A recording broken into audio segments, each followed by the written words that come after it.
Hello, welcome back to the channel. Today we're diving straight into how to organize your genealogy research in Notion, the all-in-one workspace that will revolutionize your family tree exploration. First off, let's create a new Notion page dedicated to your genealogy research. Click the plus New Page button and name it something like Family Tree Research. This will serve as the central hub for all your genealogy files, notes, and resources. Having a dedicated space for your research enhances organization and ensures that all related materials are easily accessible. Now that we've done that, let's add a table to track your family members.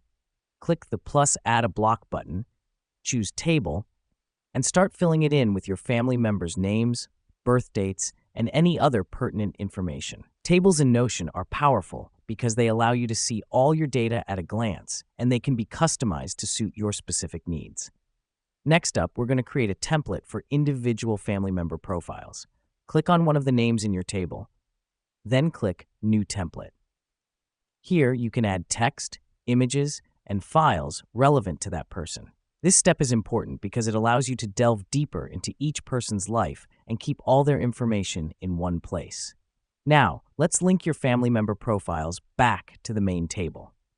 Go back to your table and click on a name. In the Relational section, choose the option to link to a page and select the relevant profile. The reason we do this is to establish a clear connection between your table and the individual profiles, making navigation easier. Finally, let's add tags to your table to categorize your family members. You can create tags for different generations, branches, or geographic locations. This helps us because it allows quick sorting and filtering of your family members based on these categories. In conclusion, Notion provides a dynamic and flexible platform for organizing your genealogy research. With a central hub, customizable tables, individual profiles linked back to the main table, and tags for easy sorting, you can streamline your family history exploration in a way that suits your specific needs. And that's it, folks. Enjoy your genealogy research journey with Notion.